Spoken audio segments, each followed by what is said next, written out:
I think it's just about finding something that fits perfectly with my racing schedule.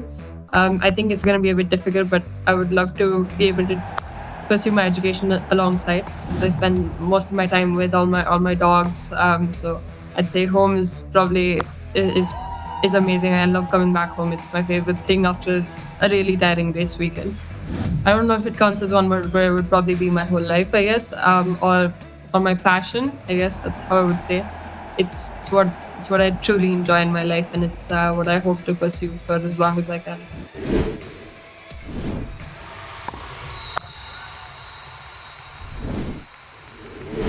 Mike and Magic with Manan brings you behind the scenes with the game changers, creatives, and thinkers shaping the world of sports, storytelling, and soul.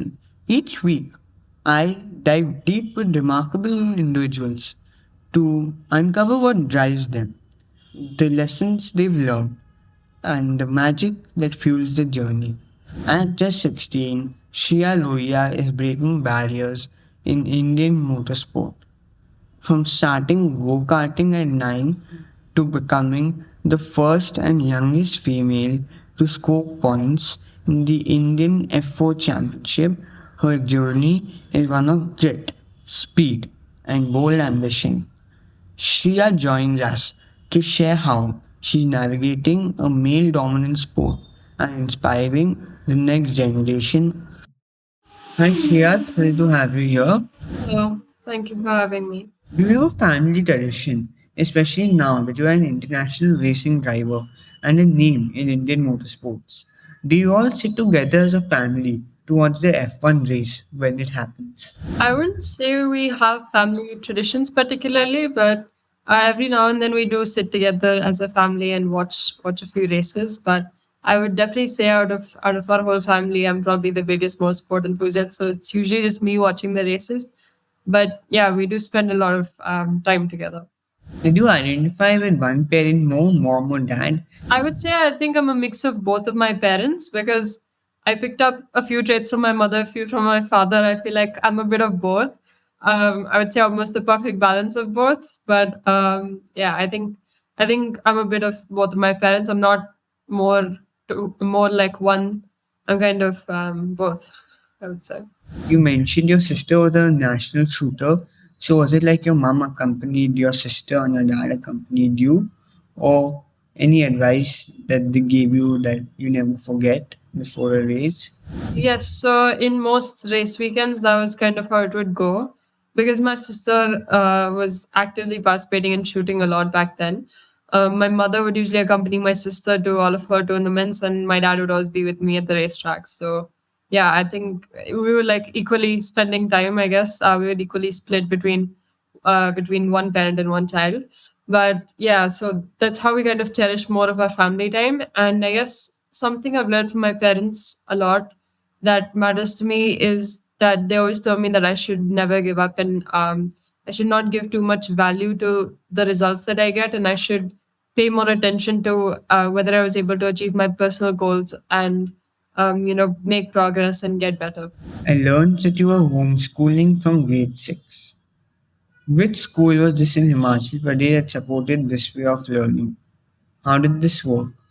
Did you have any tutors or were you doing self learning? So I shifted to homeschooling when I was in sixth grade because it made things a lot easier with my racing schedule for me to balance studies that way. So when we shifted to Himachal during COVID, I was studying in this school called Genius International School, who have been with me for many years and they've helped me a lot. So generally, I don't attend regular school, but I study as much as I can from home.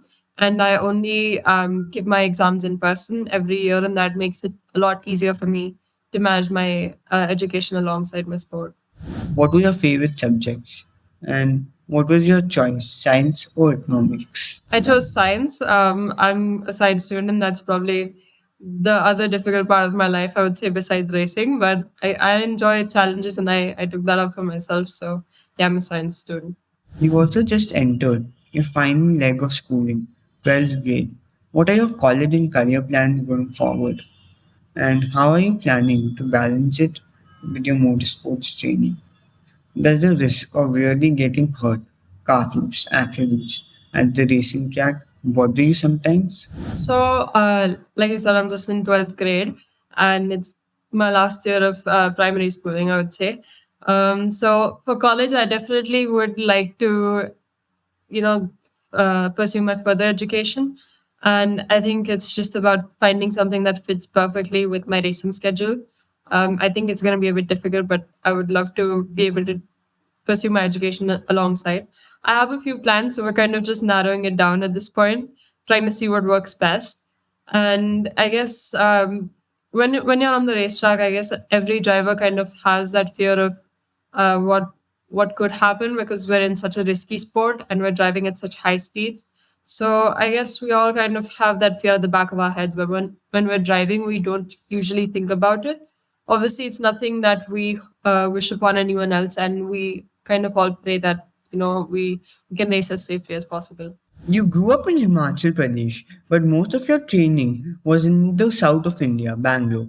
What did you see a difference in the two cultures? What were the positives? What did you learn to race better? Or were the life lessons too? So Himachal Pradesh and south of India are obviously polar opposites. It's the opposite side of the country, so there's a lot of differences. For me, mainly it was a lot to do with the weather, the food, and just the atmosphere. I guess it's quite hot in Bangalore and in places like Tamil Nadu. So it gets kind of difficult to adjust to that temperature as soon as after living in Himachal being such a cold place. And with food as well, we have a completely different cuisine down in the south part of India as we do over here in Himachal. So I guess it's about, sort of adapting to it. There are quite a few differences, obviously. But yeah, I think over time it's just about adapting to it because motorsports is just like any other sport, you're traveling so much and you're experiencing different parts of the world. So it's just about getting used to it. And yeah. You started racing a lot at an early age, had early success too. Did you understand at 10 to 11 years why you were better and why you were beating the other kids? So obviously, when you're 9 or 10 years old, I guess a lot of us can think clearly at some point, and I think with motorsports that was the case for me. I was able to think about things a lot more clearly because I found something I truly enjoyed at such a young age, and for me back then it was just about. Still is just about enjoying what I do, and I guess what kind of gives me the upper hand and what kind of also can be a disadvantage at times is the fact that I'm from a middle class family, so in motorsports, it being quite an expensive sport, I always knew that my parents are putting a lot of efforts into this sport, and for me to be where I am, and a lot of other drivers in motorsports don't have that because they're usually just from wealthy backgrounds. So for me, I think getting my best results was just about remembering the amount of hard work that we as a family are putting into my career and just how special it would mean for me, for my parents, for my career, for me to be able to do well. That being said, it's an upper hand to me, obviously, because it means so much more, knowing the sacrifices that we put in as a family. But at times, that can also kind of be a sort of pressure on you when you're not performing well or when you're not exactly where you want to be. You can kind of be affected by those thoughts and sort of feel really guilty and disappointed with your results. So I guess it plays into an advantage and a disadvantage. But I try to implement it as an advantage as much as I can. But obviously, we have our low moments. So yeah, that's what I would say helps me a lot. What are the barriers to making it in motorsports? The barriers, I think, I would say mainly is financial. Even a lot of drivers coming from wealthy families at some point face a stop in their career because of financial issues because it's such an expensive sport and it's so important to have a good amount of sponsors who support you throughout your whole journey. So I think I would say that's the biggest barrier in most sports that stops a lot of athletes from reaching the top level. And yeah, I think if you're from a country like India as well, there are a few more barriers in terms of infrastructure and exposure. But yeah, I'd say the biggest one is financial. What changes are needed if you could change one thing about the racing ecosystem in India? what would it be? I think correlating to my point before this, I would say that India isn't as far ahead in motorsports. Obviously, it's a country with a huge population, and we have a lot of racing drivers. We have a lot of talented racing drivers who can get far ahead in motorsports.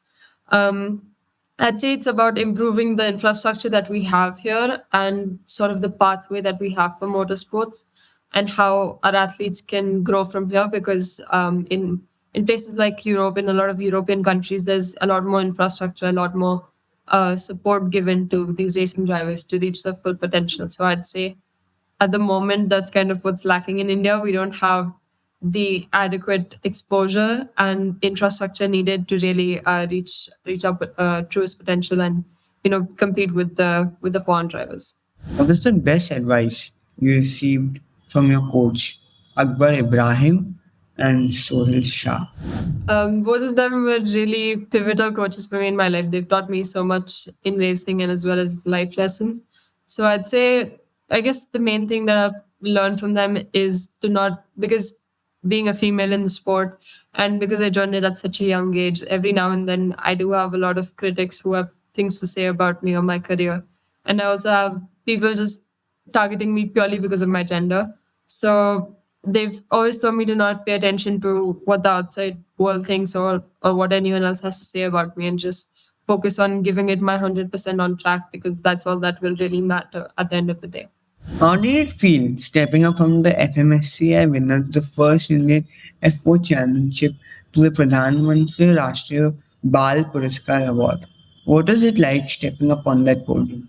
I think it's an amazing feeling, obviously, to be able to get all these accolades, this recognition in a career that's so unconventional in motorsports. I think is pretty groundbreaking, and to be recognized, obviously, by the Prime Minister Narendra Modi ji, I think is the best thing I could really ask for in my career.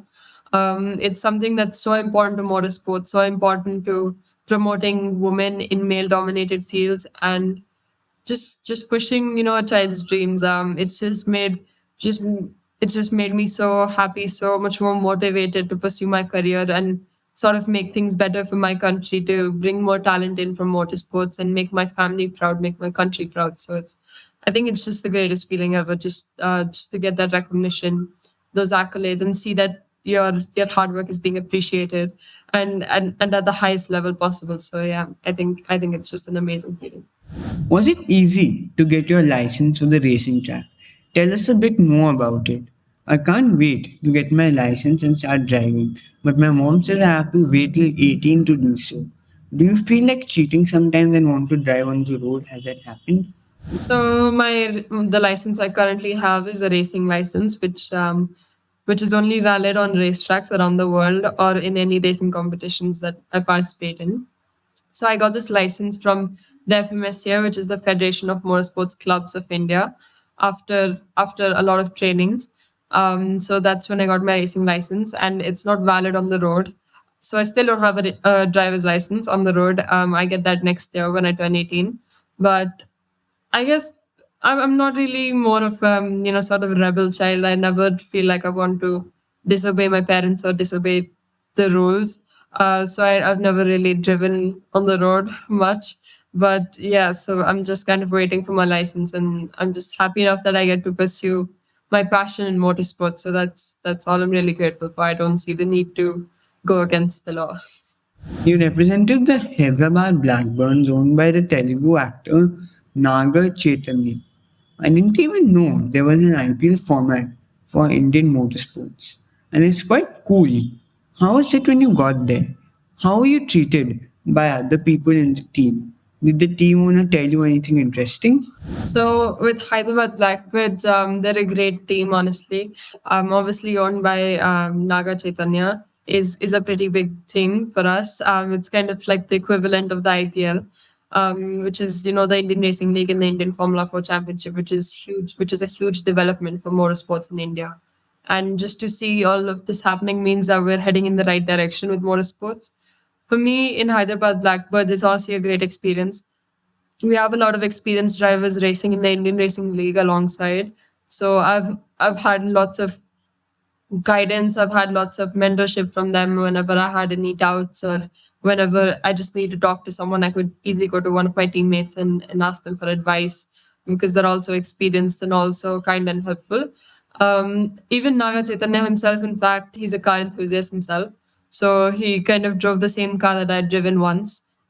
So we were kind of just chatting about it once. He's very keen about cars, and I think we relate in that sense. And he's just been a great help and a huge support.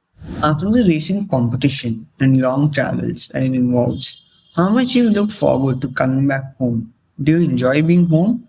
So with racing, I'm spending a lot of time traveling, especially living in Himachal. And when racing usually takes place in South India, it's a lot of traveling, obviously going from one part of the country to the other. I don't love the traveling, but obviously I love what I do, so it's kind of part of it, and I have to deal with it. But I love spending time at home. I love coming back. Home is where my family is, the people I love the most, the ones I spend most of my time with, all my dogs. So I'd say home is probably is amazing. I love coming back home. It's my favorite thing after a really tiring race weekend. What are the critical skills that you must have that makes you stand out as a driver? I think from a young age, I've always been one to, obviously, I enjoy what I'm doing, but I'm one who kind of self criticizes myself. So I don't usually need a lot of people telling me what I'm doing wrong and stuff like that. I'm kind of the first person to point a finger at myself if I'm ever doing something wrong. So I kind of expect perfection from myself most of the time, and that can be a harsh situation sometimes. But I think that's what really helps me because I'm able to analyze what I'm doing wrong, where I could get better, and it really just makes me so aware of where I am currently and how I could get better and exactly what I need to do it. So I think that helps me a lot. It just gives me sort of the upper hand, just being able to know myself as well as possible. I think is such an important thing in sports. Do you have an overall favorite track in the world that you're looking forward to going to? I have a lot of racetracks that I would love to race on, obviously, because there's so many great racetracks around the world. But I would say, I think two of those would be firstly, probably Monaco, because it's just an amazing circuit. It's a street circuit, probably the trickiest street circuit in the world. But also Spa, I think in Belgium is also a pretty good track, and that's something I really hope I can race on. I think those two tracks are something I really hope I can race on at some point in my career. If you had to pair up with someone in a race, for example, Louis and Red, who would it be? If I had to pair with someone, I think I'd probably go for Oscar Piastri, who's one of my current favorite Formula One drivers. I think he's just a very calm and composed driver, which is he's just a phenomenal driver. I think he's someone I'd want to learn a lot from, and I think it would just be a great opportunity to pair up with him and race. You can describe motorsports in one word. What would it be? I think it's difficult to describe it in one word because it's my whole life. It's the thing that I work towards each day. But I think if I would have to describe it out, I don't know if it counts as one word, but it would probably be my whole life, I guess, or my passion. I guess that's how I would say it. It's what I truly enjoy in my life, and it's what I hope to pursue for as long as I can. What is your end goal in motorsports? My end goal in motorsports is obviously I'm going to be very ambitious with this, is to reach Formula One someday, and I think that's one of the biggest things you can do in motorsports. And I think it's amazing to come from India where there isn't a lot in motorsports, and to sort of be one of the very few Indian Formula One drivers and to be the first Indian female Formula One driver, I think would be a huge honor. So I think that's my end goal. But at the end of the day, I kind of just want to make my country proud, my family proud in whatever way possible. You would have gained insights and knowledge about cars. Is there a dream car you wish to have in the future? I'd say I have a lot of dream cars, honestly. I can't pick one because there's too many that I would want to own. But I guess maybe if I would have to say one of those cars, it would probably be a Dodge Charger. I think I would love to own one of those one day. Thank you, Shriya, for coming. And this was a lot of fun. You're welcome. Thank you so much. That was Shriya Lohia, India's youngest F4 racer, and a trailblazer on and off the track. Until next time, stay curious, stay driven, and chase what sets your soul on fire.